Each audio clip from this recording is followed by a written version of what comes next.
Hello everyone, welcome to my channel. It's Kim here.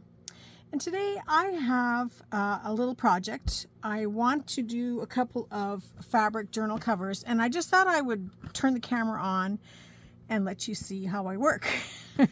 So I have this top, and I bought it with the idea that if I could wear it, I would wear it, but I put it on, and I looked like a big Easter egg in it. And so I said, okay, I am going to turn this right away into journal covers. So this fabric is a stretch knit fabric, and I will probably do some embellishing on it. So the first thing I'm going to do, there's quite a bit of it here, as you can see, is, it was also too big. Thank goodness. But yeah, it looked like a big Easter egg. A Ukrainian Easter egg, to be exact. So the very first thing I'm going to do is I'm going to cut it open along the seam. I have my good scissors here. And normally I would, take this apart a little bit differently, but I'm not going to keep the back because it's a stretch knit and I don't really have a use for it. So I'm just going to put it in my husband's rag bag. Sometimes I have to make that decision, but I will keep these scrappy bits for a while to see what happens. But I don't really want the back of this, so I'm just taking off the seams along the side. Now this isn't much of a tag here, so I'm not even going to keep that.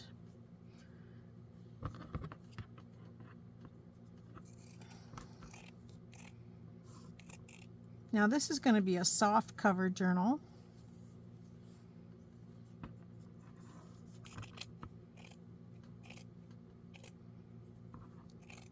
And I'm going to use a 9x12 piece of craft felt inside the cover, but the lining may be a little bit different. We'll do that later. It all depends on how thick this feels on its own. Okay, so I've taken it off the two sides, except for there.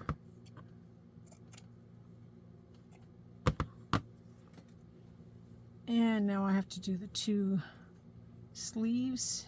I'm just going to cut it like this across the top.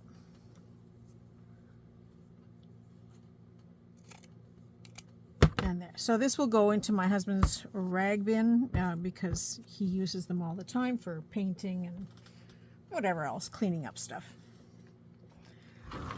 If it was something else in the way of fabric, I would keep it because the color is nice. And this I will hang on to. I don't know if I'll use it yet, but there's, it might be something. We'll see. If anything, it goes into my slow stitch bag.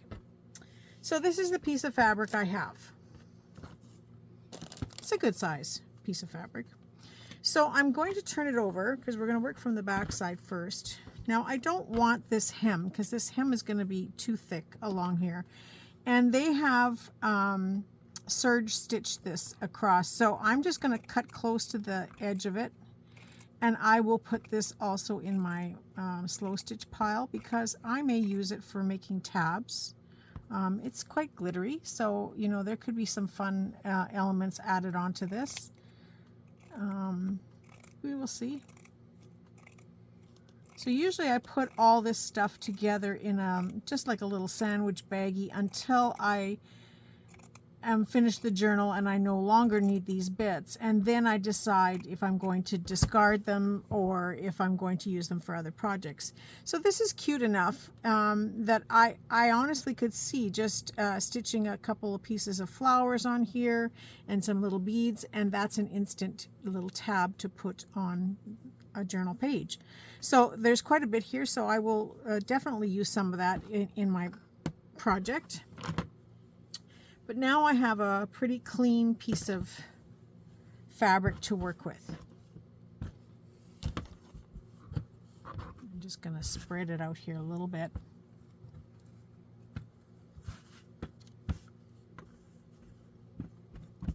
And I already brought my felt to the table, so this is the felt I'm going to work with. This is a 9 by 12 size. Let me get those scissors out of the way. This is a 9 by 12 size. So, oh, these paintbrushes, all this stuff on my desk is not even supposed to be here. And I keep fussing with it. So this already determines the size. When it's 9 by 12, usually I have a 1-inch spine down the center. So from the 12 side, the 1 inch, that leaves 11 inches. So folded, and when they're folded up, that's 5.5 inches per side. It's a little tight to fit an 8.5 by 11 sheet of paper in here when I start doing the signatures. But by the time I add trims and other embellishments along the outside, ruffles and things like that, then the 8.5 by 11 paper usually fits. And there is always some trimming to do once you're starting to put the signatures together, because as the pages go together, of course, they start to be a little bit further out in the signature, so they have to be trimmed down anyway. So this is kind of what I'm going with, a 1-inch spine. And in that 1-inch spine, I know I'm going to put one signature with about 15 pages in it. And then I will leave myself room to do some little extra signature type things, which I will show you. This is a new method I'm using for doing these soft cover journals.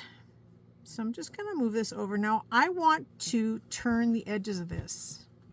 Now, seems like I've stretched it a little bit. Maybe I'm going in the wrong direction. That's why. I see now that I didn't cut it straight across the bottom. Okay, so I'm going to, I don't want to cut it completely yet. I'm going to cut it large, like larger than what I need. So I put my scissors here. I'm just going to, I hope you'll be able to see some of this. But it wasn't straight along the bottom, so that is going to make it look off if I cut it wrong. Although, you know, it's amazing what you can adjust when you do start embellishing. Now, to hold this in place, you can use your white glue, your tacky glue, you know, your Fabri-Tac, whatever you have. I'm just going to use a tiny, tiny bit of hot glue because I don't like to wait. Oh, I turned it off. So I guess I do have to wait. So I'm going to finish cutting this out then. And I'm cutting it in an awkward position, so hopefully it will turn out reasonably straight.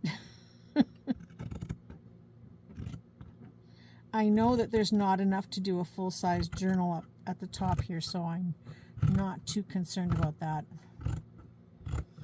But pockets, embellishments, that type of thing, I can certainly use it one way or another. So there's the rest of it. I could get a smaller journal, or I could cover a journal in part of this, so I will possibly do that as well. I've kind of tried to make it a rule now, although I'm not really good at following it yet, that I use everything until it's gone. So hopefully that will get done. I hope. So this should be hot enough by now. Yeah, I'm just putting a little bit of hot glue along the edges where it's not going to show very much. Here we go, coming. And not enough to make any lumps in here.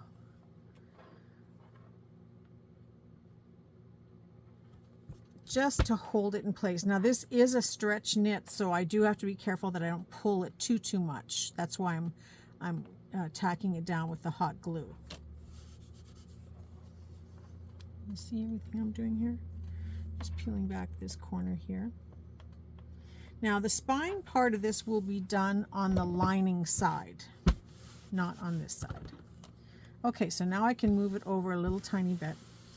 And now I want to straighten out this bottom edge a little bit because there's a lot of material here. Now I can do the mitered corners, but it really doesn't matter because I'm going to be adding embellishments and trim on the edges anyway. So for this video, I'm not going to bother to do mitered corners. What I'm going to do instead is just put a little bit of glue, because this is the inside. So I'm just going to put just a zip of glue, not much, just to kind of catch it a little bit. And then I'm going to baste it.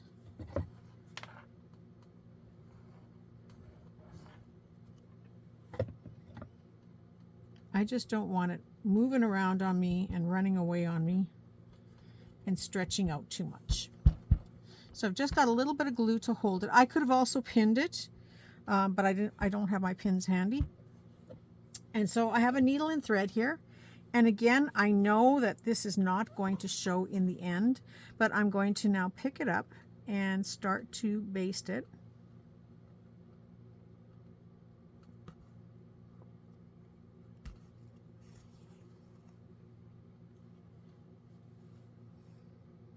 And using very small stitches. And I don't worry if they're even, if they are following a line.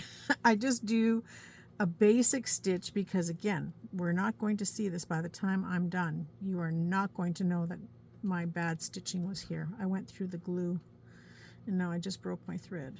Of course. I'll be right back. One moment. Okay, I'm back. Sorry about that. The thread I was working with was not very strong, and with the glue in here, I kept hitting the glue every time I put the needle in. So then I started to do it again, and I figured, well, I should get through the glue part. It's a little too much for this project, so the rest of it I'm just going to pin. And in doing this, because it's a stretch knit and I don't want it to run all over the place, I've put a weight on the table and I'm just kind of stitching it as I go along, very carefully, hoping not to stretch it too much, because I don't want any buckling in the fabric when I've got the other side to look at. So coming close to the end here, I'm going to go right to the end first. Now, if you don't have a weight like this, you know, a can of tomatoes or a can of corn will do just fine. Exactly the same thing. Now I'm going to switch this around. And I'm just using an in-out stitch, nothing fancy. Making sure this is flat. Let's hope it's flat. and I'm using the same color thread because I don't want orange thread to show through here, and it's not going to show anyway, but hopefully if you zoom in you can see my stitches there. They're not perfect, and it doesn't matter because I know that the trims are going to cover it. Now, many times when I make them, I don't turn the edge over. I just cut it close to the edge here, and then I do my lining and I stitch the two together, and I have the rough edges on the outside, knowing again that my trims are going to extend beyond that. But, I don't always like that look. And then in the case of this fabric, because it's a stretch knit, it really wouldn't look attractive to have those edges. And I also worry that, there'd be buckling and stretching. So sewing this down is probably a better method than to just leave the edges loose. So, am I in view here? I think I might have to move this up just a little bit here. That's better, I think, right? Okay, so I've got this corner here. Now, normally you would miter your edges by cutting this on a diagonal, and then sneaking up on the corner is what I call it, and it'll give you a much clean edge. I think we could do that still.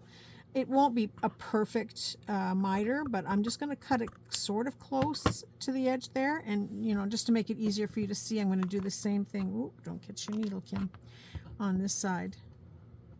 I don't want to cut it super close because, again, I don't want to be stretching it and pulling it. So now I'm just going to kind of tuck this corner in a little bit and bring it forward. It does not have to be perfect. We just don't want to have the bulk here. So now I'm holding on to it. I hope you can see that. I've just kind of tucked that in a little bit and then folded it up so it's nice and straight on the side here. And then taking my needle and thread, I'm just going to keep going and hope I don't stab myself because there's quite a bit of bulk here to go through.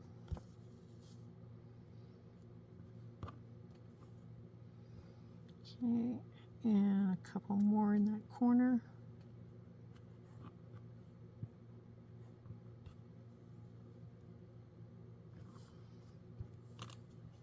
Now, I don't want this to, again, roll away on me, so I'm just taking a couple of pins and I'm going to pin it in place.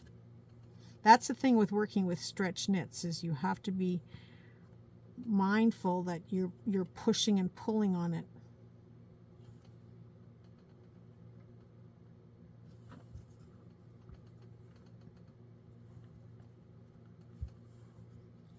And so I'm just pinning it in place here without, I don't want to pull it too much from this side, so I'm just kind of rolling it over gently and pinning it in place.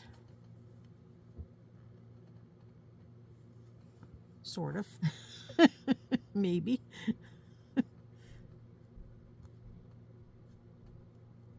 There we go.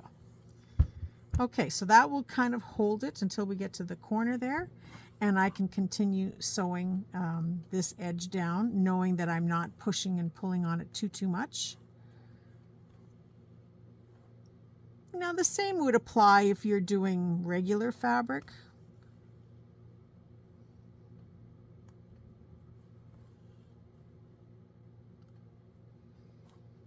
And this could be long and boring, so I'm going to stop the camera until I get to the other end, and we'll do that corner again. I'll be right back.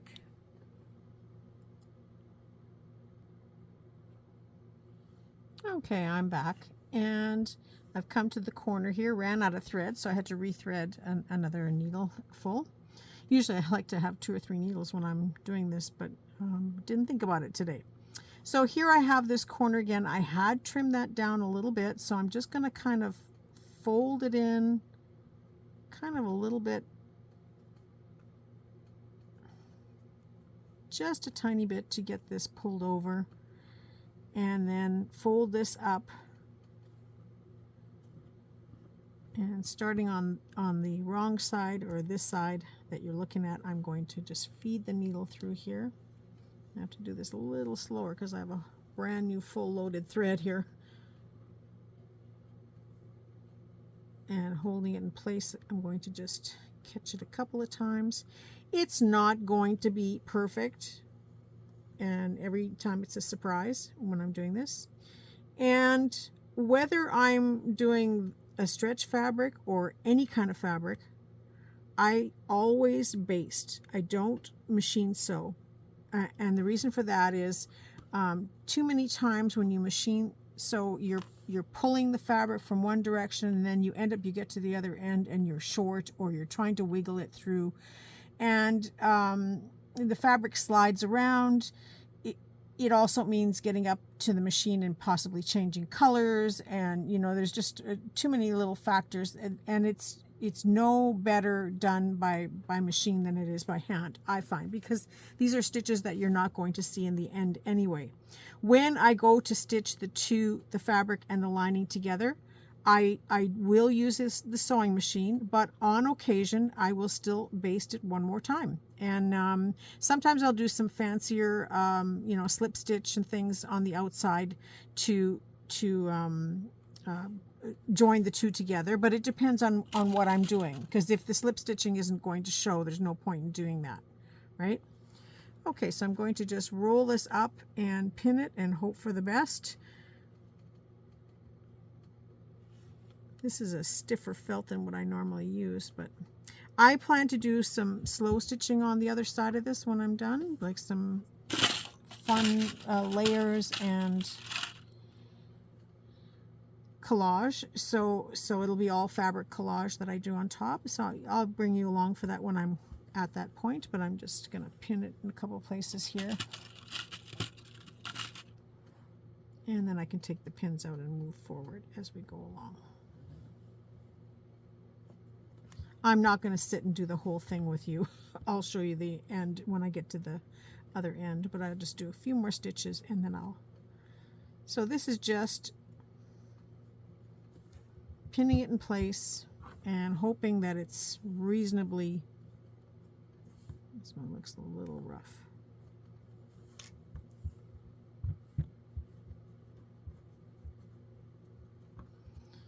It's hard to work with a fabric that has definite lines or stripes in it or plaids, so sometimes I avoid those fabrics, but it looks like I'm doing pretty straight. If you can see from this side, it looks like it's coming through pretty straight.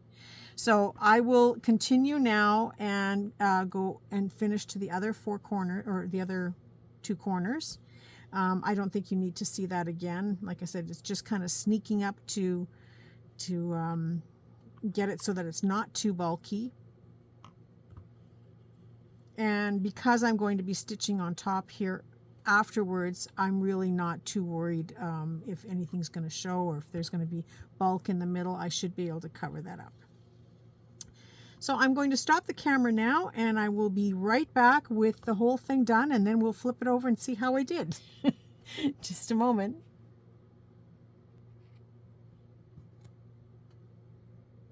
Okay, just finishing up this last corner here.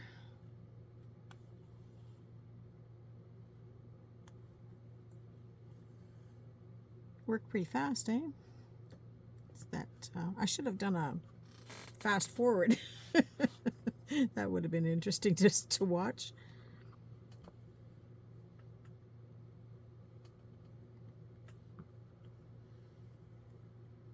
Okay, and now comes the moment of truth. I'm just going to knot this off here. Oh, I see there's one little corner sticking up. I'm just going to catch that too.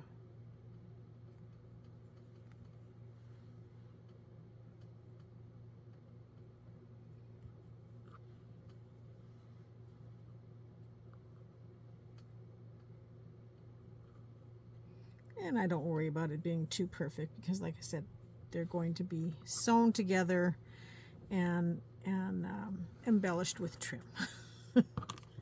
Okay, so I'm going to knot this. And then we're going to flip it over and see how we did. Now I still have a little bit of thread on here, and I'll show you what I'm going to do here. Okay. Da, da, da, da. How's it going to look? Ta-da! It's a little bit off. There's a little bit of bulking in here, like you can feel it. Like, can you see that? I mean, ideally we would want to glue that down or use some type of tacky glue if we were using other materials. But I'm going to be sewing on here, so that will help to secure most of it in place so that there are no buckles. But so far it's pretty good. I'm just going to try rolling it into a journal cover so you can sort of see. I don't want to define the cover or the spine just yet because that will come when I'm doing the lining on the inside. But you can see that's pretty straight. I mean, not bad for stretch material. So this is a great way to use up those stretch knit tops that you have, you know, instead of sending them to the thrift shop. If there's some worn spots or chucking them in the garbage, try using them to make some journal covers. What memories you'll have. You can be able to say that you wore that top once, and at least I can say I didn't wear this top. But because I had a little bit of thread in here, because this is stretchy, I figured, you know what, I'm just gonna eyeball where the spine is. And I'm not doing a perfect job, but I'm just doing a little bit. That's about close enough. And I'm just gonna do a few little stitches, and I can see these stitches, so I will pull this thread out when I am finished stitching on here, but at least I know that I'm kind of holding this in place only because it's so stretchy. So I'm just going back and forth in here, just you can see there's nothing fancy. I just don't want the fabric to move over and have too much bulk on this side, and then it's pulling this side of the cover. But yeah, this is a great way to use up your scarves. If you've got some old scarves in your stash, you know, maybe you have a pashmina scarf that is nice fabric that you'd like to use up for a journal. Or maybe you have a silk blouse that, you know, has a nice pattern on it, or a silk scarf that has a nice pattern on it. You know, they're thinner fabrics, but if you're backing it with felt for part of it, then you will find that it's easy to use and create your journal. I love using scrap fabrics like this, and like I said, I know now that that top is gone, except for the little piece that's left, and I will probably just make a smaller journal, or in this case, what I would do, just to show you, is I would take as much as I could get.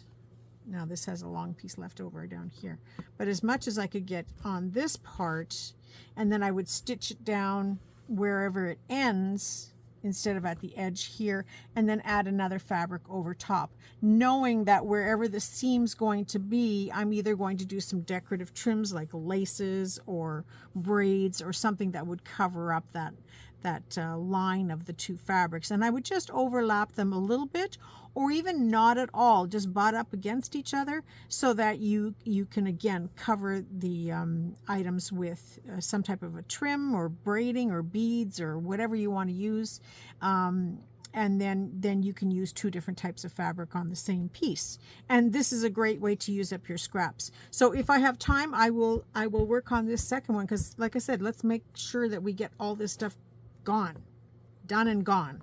But for now, I'm just going to put these stitches in here just to hold this in place.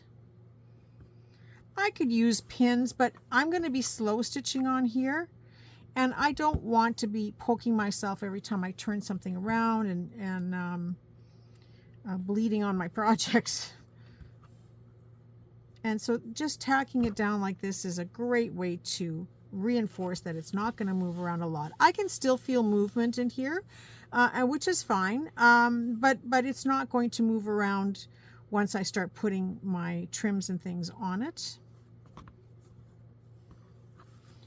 Now, when I do the lining, we won't do it today. This is as far as I'm going to get today.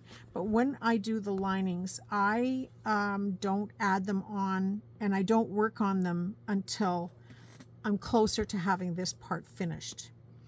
And the reason for that is because sometimes I don't know what the cover is going to look like. So I want to use fabrics that are going to be complementary, because sometimes I start out like this, and by the time I'm finished, it's a totally different piece, because you can't even see the background fabric that I started with. I'm hoping that's not going to be the case in this case, because it's quite decorative and sparkly. But you know, because of that, I don't like to build a lining that I'm not going to use until I have a general idea of how it's going to look like on the outside. And the lining doesn't get put on until I'm ready to put the signature in at any point anyway. I'm not even going to knot this. I'm just going to cut it at the end of the thread here and leave it hanging. So this will now help to hold all of this part in place. But you can still see, like if you look, there's still some pinching here I can do. But this will at least get it reasonably flat. Because it's a stretch knit, you're going to always have that problem. And this isn't perfectly straight, but that's okay. That will get covered up as we go along with different trims and decorations. So I'm pleased with how this is looking so far. And I hope it'll encourage you to make some fabric covers that are quite simple. And look how decorative that is. So, you know, just if you don't have anything in your closet, just go to a thrift shop, go to the garage sales, you know, pick up some other, or look at scarves, look at all different types of material. Maybe, you know, maybe you've got something in your kids' closet that's decorative that you can use to cut up and make journals from. Maybe you've got, you know, a denim pair of jeans that you can use to cut up and make a cover with. So this is how my cover is going to stay. I'm going to start decorating it. I will bring you along for that part of it, because that'll be part of my slow stitching, whatever I'm doing. And then when I get to the point where it's reasonably decorated, I will start building the lining. So either way, I will take you along for all of those different parts, but I just thought, I'm going to do this anyway. I might as well show you this. And then I'm going to stop the camera and make this as good as gone. And any little scrappy bits that are left over, like this little part here, I will keep for doing clusters and snippets and things that are going to go in the journal and in the second journal. But yeah, this is going to be good as gone. So thanks for watching. I hope you enjoyed this. I hope you'll give it a try and let me know in the comments below what you think of doing something like this. I wish you all a very creative day and a creative week, and I look forward to seeing you all soon. Bye for now.